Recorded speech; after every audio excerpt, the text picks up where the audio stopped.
Buenas noches y sean bienvenidos, bienvenidas a Estación Siniestra una noche más. Audiencia, ¿cómo están? ¿Cómo se la pasaron el día de hoy? Espero que muy bien y que ya estén listos para escuchar un nuevo episodio. Esta noche tenemos un episodio especial, pues volvemos con uno de los temas más escalofriantes del canal. Nunca salgas cuando ya estás acostado. Este es el episodio número 10, así que prepárense, pónganse cómodos. Y comencemos con una historia que nos remonta al pasado Michoacán. Mi nombre es Santiago. Comenzamos.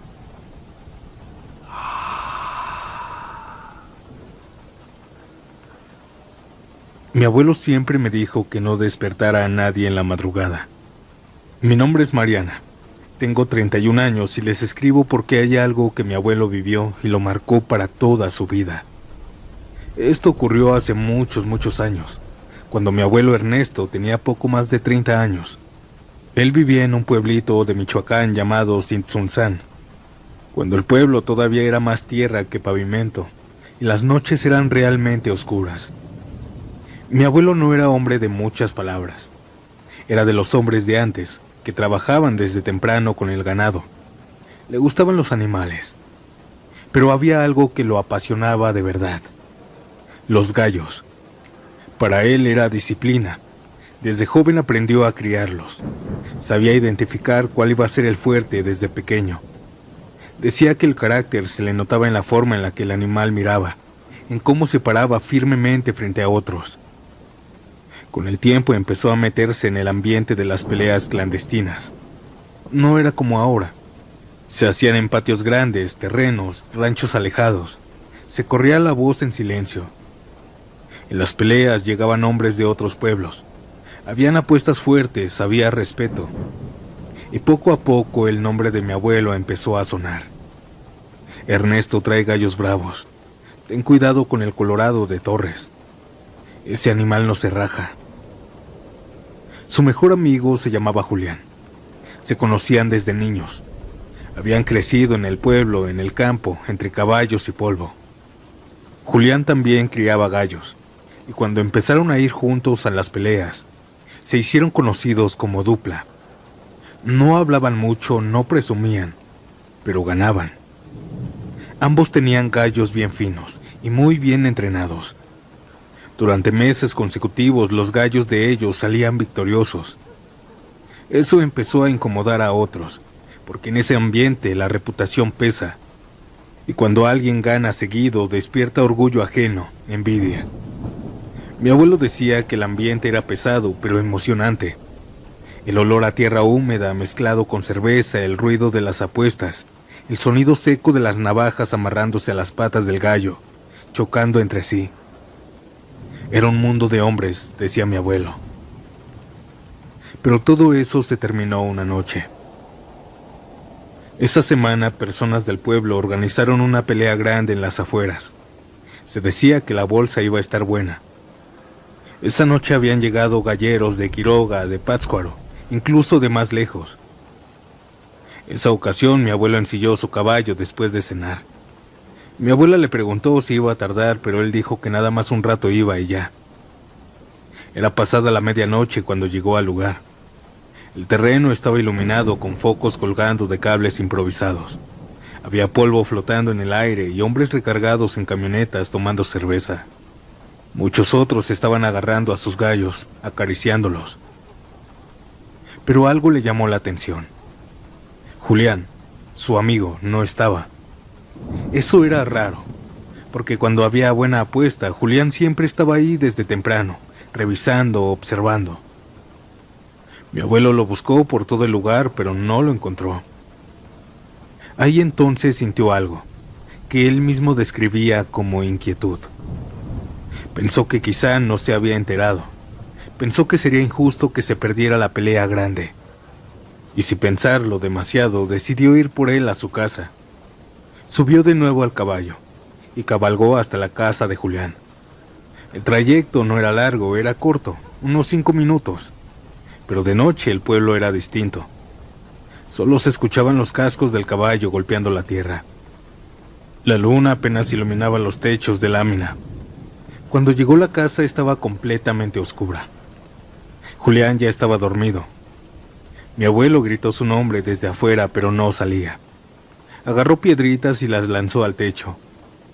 Después de varios intentos, se prendió una luz. La puerta apenas se abrió.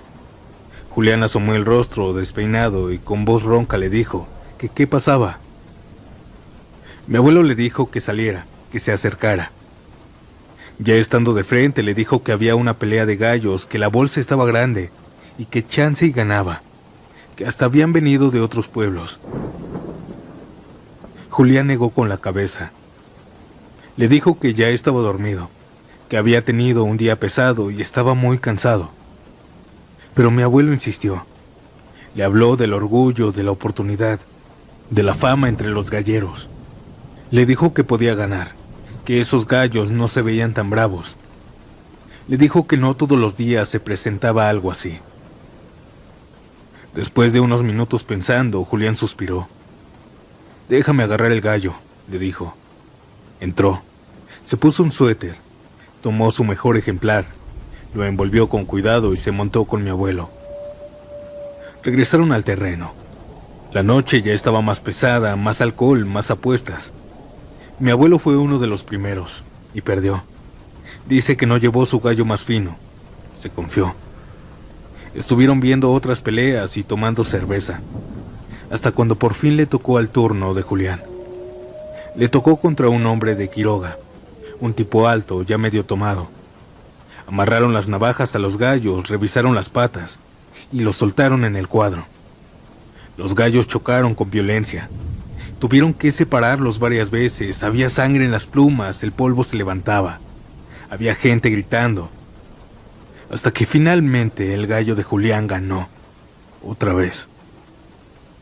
El hombre de Quiroga se quedó inmóvil unos segundos, solo viendo a su gallo tirado en el suelo. Luego empezó a gritar. Decía que ese gallo era demasiado fino, que no podía ser posible que perdiera, que eso no se iba a quedar así. Le exigió a Julián que con el premio tenía que pagárselo. Julián, también de pocas palabras, respondió firme. Perdiste. Así son las peleas. Así es esto. Aquel hombre le dijo una vez más que le diera lo del gallo, pero Julián se negó. Aquel hombre, al escuchar esto y al estar tomado, dio un paso atrás, metió la mano en su chamarra y sacó una pistola. Mi abuelo dice que el sonido del primer disparo le retumbó en los oídos.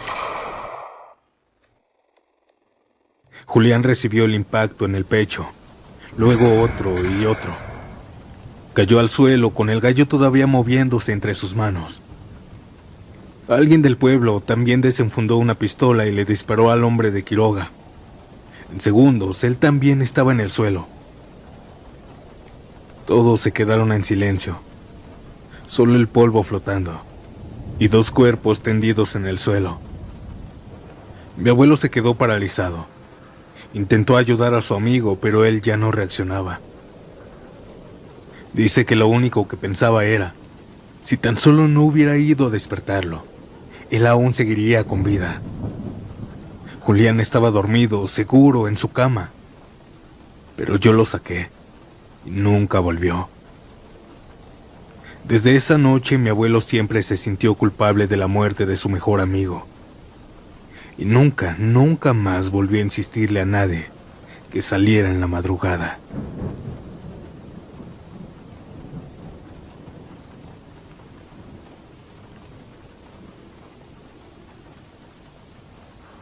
Hay cosas que uno hace a los 19 que no entiende hasta que pasan los años. Y lo que hice en el 2004 es algo que me ha acompañado toda la vida. Vivíamos en Celaya, Guanajuato, en una casa mediana de una sola planta con cochera al frente. Yo tenía 19 años. Mi hermano menor, Daniel, tenía 16 y estaba en la preparatoria. Yo me había salido de estudiar desde los 15 años y comencé a trabajar desde entonces. Esos años yo estaba trabajando con un señor de plomero. Me pagaba bien, pero ya cuando aprendí me lancé solo y comencé a hacerme de clientes. Me iba mucho mejor así. Por años estuve juntando dinero para un carrito, hasta que por fin logré comprarlo. Un Mustang viejito, rojo, de segunda mano. No era nuevo, no era perfecto, pero cuando lo encendías, sonaba fuerte. Corría como si estuviera hecho para volar. Yo apenas llevaba una semana manejando. Experiencia casi nada. Pero a los 19 uno se siente invencible, que lo sabe todo. Esa noche era viernes. Daniel, mi hermano, había llegado desde la tarde de la prepa. Cenó conmigo, platicó un ratito. Como a las 8 se metió a su cuarto. Siempre hacía lo mismo. Cenaba y se iba a dormir temprano. Era un jovencito muy tranquilo.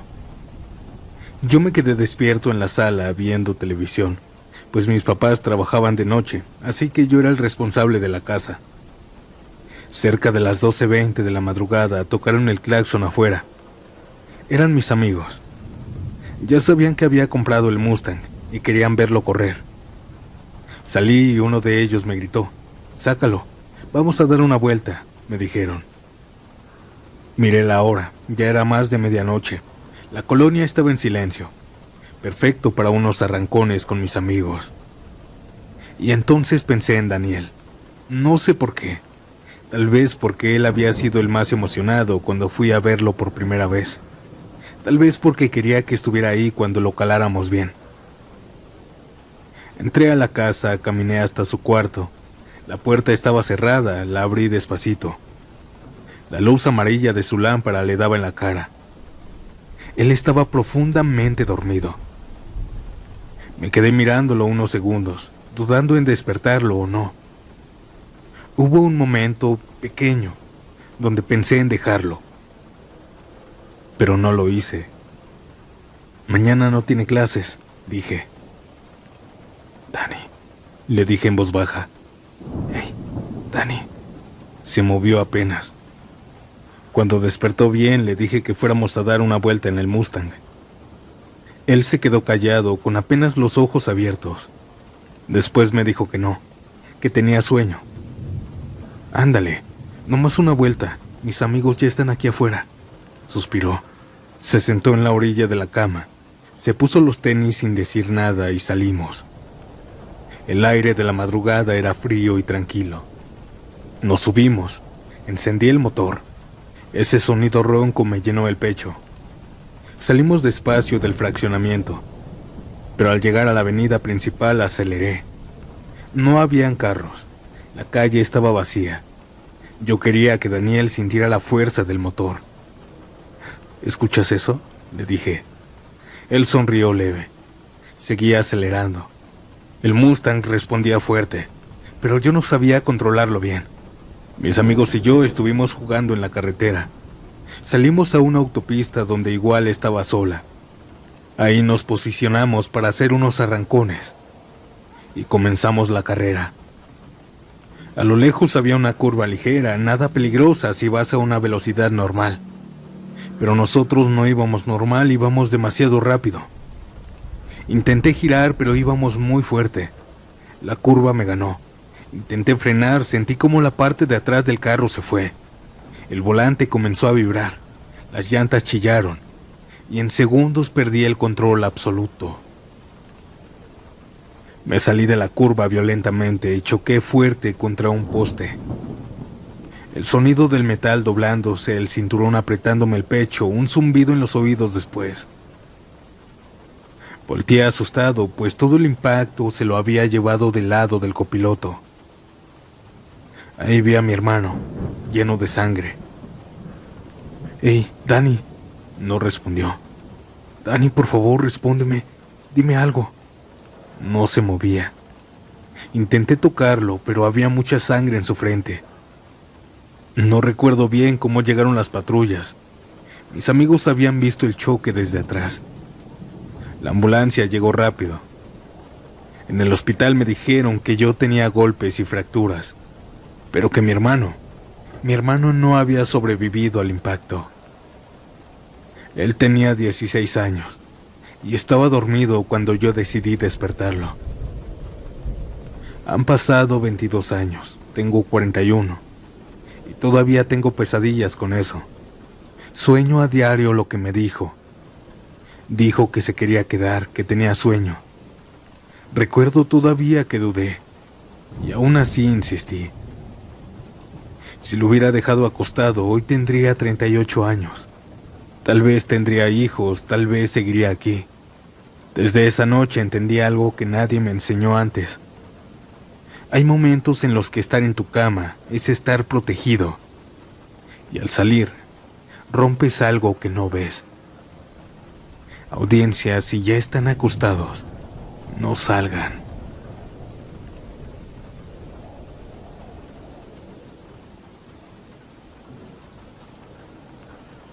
Audiencia, ¿qué les está pareciendo el episodio de hoy?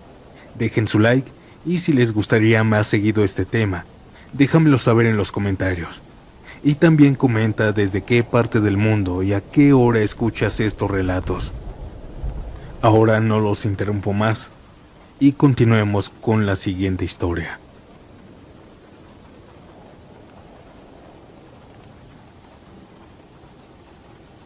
No es una historia que me sepa completa, pero devastó a la familia y a mis padres incluidos. Hace un año recibimos la noticia en la noche que uno de los compadres de mi papá fue acribillado junto con otro hombre, el cual nadie sabe quién era. Estaban en el auto, en la gasolinera.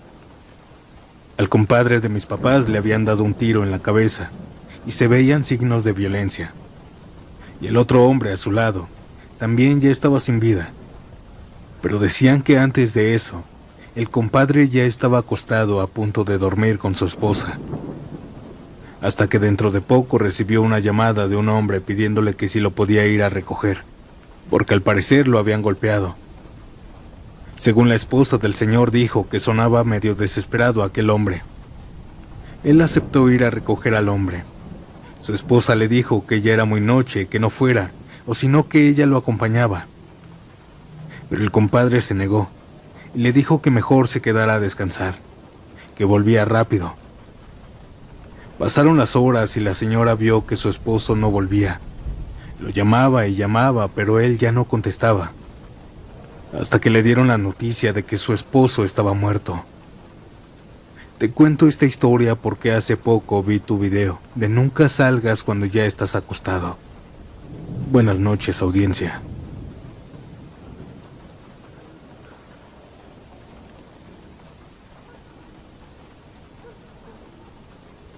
Mi nombre es Alejandra.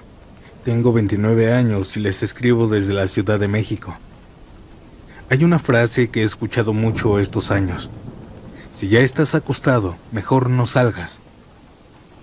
Y mi historia que quiero compartir trata de esto.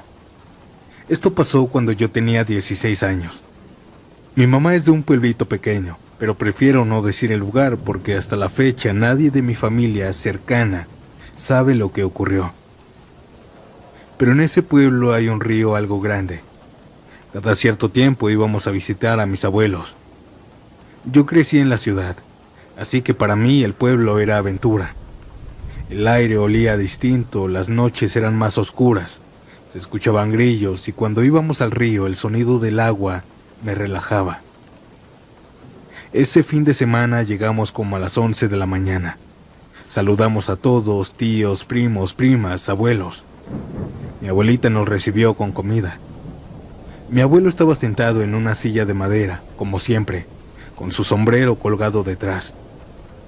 Pasamos horas platicando, de la escuela, de la ciudad, de lo caro que estaba todo. Mis primas tenían 16 y 17 años. Yo tenía la misma edad que una de ellas. Desde que llegué noté que ellas estaban como cuchicheando entre ellas. Se miraban y se reían bajito. Yo les pregunté varias veces que qué traían. Nada, me decían. Pero algo tramaban. Ya casi oscurecía cuando mi abuelita empezó a decir que ya era hora de cenar y luego dormir. En el pueblo se acostumbraba a acostarse temprano. A las 9 de la noche ya casi no había gente en la calle. A mí me dieron un cuartito pequeño. Era un cuarto donde guardaban mazorca de maíz apilada en costales. Olía a maíz seco y tierra. Había una cama sencilla, con cobijas gruesas. Yo estaba cansada por el viaje, así que no me importó. Me acosté. Recuerdo el sonido de los grillos afuera, el silencio profundo que no existe en la ciudad, y me dormí. No sé cuánto tiempo pasó, tal vez una hora, tal vez un poquito más, pero desperté porque escuché que tocaban la puerta despacito. «Ale», susurraron. Me incorporé medio dormida. ¿Quién? Somos nosotras. Eran mis primas. Abrí la puerta apenas. ¿Qué quieren? Ya estoy dormida. Se rieron bajito. Me invitaron a la feria. Yo sabía que en el pueblo había feria ese fin de semana. Así que les dije que mañana, que ahorita ya estaba cansada, que solo quería dormir. Pero me dijeron que no fuera aburrida, que fuéramos ahorita, que los papás ya estaban dormidos. Yo les dije que no, pero antes de que pudiera cerrar la puerta entraron al cuarto. Entre risas comenzaron a buscar un suéter en mi maleta. Me lo pusieron porque hacía demasiado frío allá afuera. Yo les decía que no, pero en el fondo sí quería. Solo necesitaba que me convencieran un poco más. Me empujaron suavemente hacia la cama. Me pusieron el suéter, claro, encima de la pijama, y dijeron, ya vámonos. Salimos despacio por el patio. Cruzamos sin hacer ruido. El cielo estaba oscuro, con pocas luces en el pueblo. Comenzamos a caminar por las calles, medio oscuras. Mis primas y yo nos reíamos e íbamos jugando. Cuando nos comenzamos a acercar, se escuchaba la música de la feria a lo lejos. Llegamos. Habían puestos de antojitos, juegos mecánicos pequeños, luces de colores. Ahí estaban unos muchachos que ellas conocían. Nos saludaron, me presentaron a uno. Empezamos a caminar entre los puestos. Compramos algodones de azúcar, subimos a un juego sencillo, nos reímos. Bailamos donde había música. El ambiente era ligero. Yo ya no estaba pensando en que estaba cansada. Serían como las 11 de la noche cuando uno de los muchachos dijo, «Mejor vamos al río». Le pregunté que para qué. Él dijo que para estar más tranquilos, para estar en un lugar más romántico. Mis primas aceptaron rápido, y yo dudé, pero ya estaba ahí. Caminamos por una vereda que llevaba a las orillas del río. La música de la feria se fue apagando poco a poco detrás. El sonido del agua empezó a escucharse más fuerte. El río de noche no se veía como de día. Era hermoso, pero se veía oscuro, más ancho, más profundo, más rápido. Nos sentamos cerca. Ellas hablaban en voz baja. Uno de ellos empezó a decir cosas románticas a mi prima y a cantarle en voz alta. Mis otras primas y sus amigos comenzaron a reírse de ellos. Yo también. Después de eso yo me acerqué a la orilla para ver mejor el agua. No recuerdo bien cómo fue. Solo sé que de pronto ya no estaba de pie. Sentí el golpe frío del agua. El río me arrastró. No era tan profundo, me llegaba un poco más arriba de la cintura, pero la corriente era muy fuerte. El agua estaba helada y por momentos la corriente como que me volteaba. Intenté pararme, pero el suelo era inestable. Escuchaba gritos de mis primas, de sus amigos. Sentía que el aire no me alcanzaba. La corriente me arrastró varios metros. Tragué agua. Intenté agarrarme de todo lo que pude, hasta que mis manos tocaron ramas que salían de la orilla. Me aferré. Sentía que los brazos me ardían. El frío era intenso. Mis piernas golpeaban con piedras. Escuchaba a mis primas llorando, corriendo hacia mí. Uno de los muchachos se metió al agua con cuidado y logró sujetarme del suéter. Entre todos me sacaron. Me tiré en la tierra mojada, temblando por el frío y por el susto, obviamente. Mis dientes chocaban. El suéter estaba pesado, empapado. No decía nada. Solo pensaba en lo que pudo haber pasado si no me agarraba. Regresamos caminando rápido. Yo iba mojada, con frío atravesándome el cuerpo. El camino se hizo eterno. Cuando llegué a la casa de mi abuela, nos metimos al cuarto sin hacer ruido. Me ayudaron a cambiarme con manos temblorosas. Me acosté otra vez en esa cama mientras mis primas me decían que las perdonara por despertarme. Yo no estaba molesta con ellas, solo pensaba en lo que pudo pasar. Si no hubiera alcanzado esas ramas, si el muchacho no se metía, si la corriente me llevaba un poco más lejos. A la mañana siguiente nadie supo nada. Mis primas y yo no volvimos a mencionar el tema frente a los adultos. Desde entonces yo ya no salgo si ya estoy dormida y alguien me llama para invitarme a algo o ir a alguna fiesta. Esta fue mi experiencia, mi historia, audiencia. Buenas noches.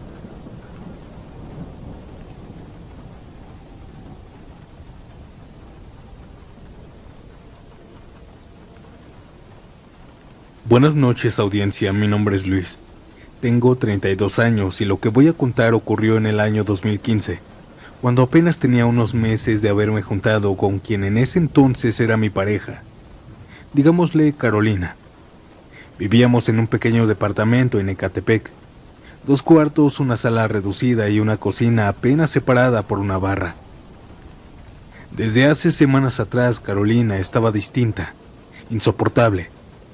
Yo intenté darle su espacio, platicar con ella, entender lo que estaba pasando con ella, pero ese día comenzó mal desde la mañana. No sé qué tenía Carolina, pero estaba irritable, molesta por todo. Si yo dejaba un vaso en la mesa, se molestaba. Si prendía la televisión, le incomodaba el ruido. Si intentaba abrazarla, me quitaba la mano. Intenté no discutir, de verdad lo intenté. Incluso recuerdo que ya por la tarde comencé a contarle chistes tontos, de esos que ves en Facebook. Solo quería verla sonreír. Pero lo único que conseguí fue que me dijera, ¿eres un payaso o qué? No estoy de humor para tus tonterías. Me insultó, me dijo inmaduro, que siempre hacía lo mismo cuando ella estaba seria. Yo respiré, me quedé callado. Le volví a repetir qué era lo que le estaba pasando, qué le estresaba. Pero no me dijo nada. Pensé que quizá había tenido un mal día, que el trabajo la tenía así. Durante todo el día me dediqué a entenderla.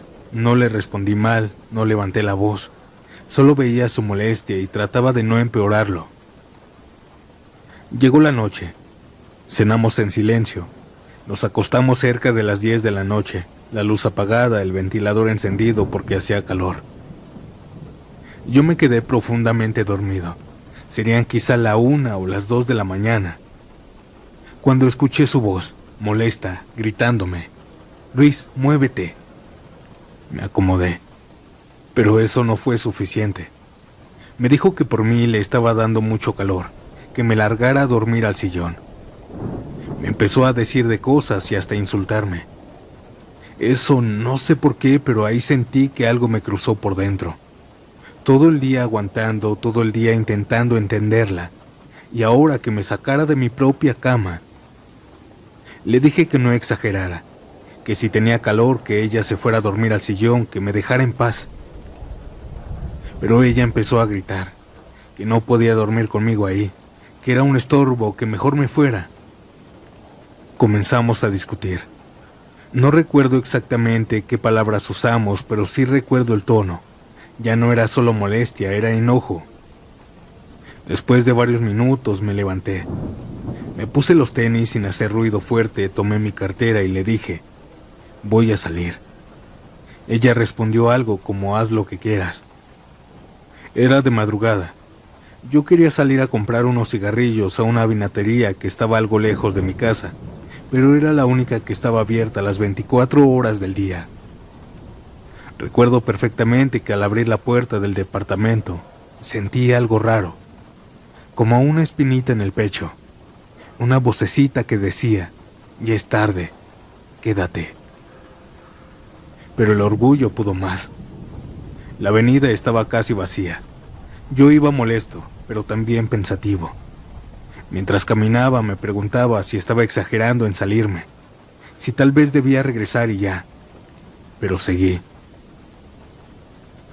A lo lejos, casi a media cuadra de la vinatería, vi algo que me hizo bajar la velocidad. Habían como 8 hombres recargados en una pared. Estaban tomando. Se escuchaban sus risas fuertes. Al pasar por ahí yo bajé la mirada. No quería problemas. Solo quería comprar mis cigarros y regresar. Cuando estaba por pasar frente a ellos, escuché una voz. Compa. Seguí caminando. No te hagas el que no escuchas. Quédate ahí. Me detuve. Uno de ellos se acercó. Complétanos para otro six, me dijo. Pero me lo decía con un tono agresivo, exigente. Le dije tranquilo, que no traía casi nada, que solo iba por cigarros nada más. Al escuchar mi respuesta, todos empezaron a reír. Les repetí que no, y ahí cambió el ambiente. Uno me empujó, otro dijo algo como entonces paga por andar pasando por aquí, por su barrio. Intenté irme, pero en segundos ya me tenían rodeado. Recuerdo un golpe fuerte en la espalda, después otro en la cara. Caí al suelo. Sentí patadas, puños por varios segundos. Alguien gritó, tráete un palo. Y lo siguiente que recuerdo es el sonido seco de algo golpeando mi cuerpo. Intenté cubrirme la cabeza, pero eran muchos. Vi zapatos moviéndose rápido, escuché risas mezcladas con insultos y después, oscuridad. Desperté en un hospital. No sé cuánto tiempo había pasado, todo estaba en blanco. Sentía la boca seca y una mano estaba sosteniendo la mía. Era una enfermera. Tranquilo, ya despertaste, me dijo. No entendía nada. Intenté hablar, pero no me salía la voz. Minutos después entró mi mamá. Estaba llorando. Fue ella quien me explicó. Un señor que pasaba temprano rumbo a su trabajo me encontró tirado y llamó a la ambulancia. Llegué inconsciente. Tenía fracturas, múltiples hematomas y había estado en coma durante una semana entera. Una semana. Yo pensaba que apenas había sido unas horas. Mi mamá me dijo que los doctores no sabían cuándo despertaría. También me dijeron que Carolina fue 2 veces al hospital, pero después dejó de ir. Cuando salí, aún débil, regresé al departamento. El lugar se sentía distinto, frío. Carolina intentó hablar como si nada hubiera pasado, pero un poco más cariñosa. Pero yo ya no era el mismo. Esa madrugada entendí algo muy claro. No solo fue la golpiza, fue todo lo que la provocó. La discusión, el orgullo, el salir por impulso. Si me hubiera quedado acostado, si hubiera respirado, nada de eso habría pasado. Terminé esa relación justo ese mismo momento. No por rencor, sino porque entendí que en un lugar donde te empujan a salir molestos a la 1 de la mañana, no es un lugar seguro.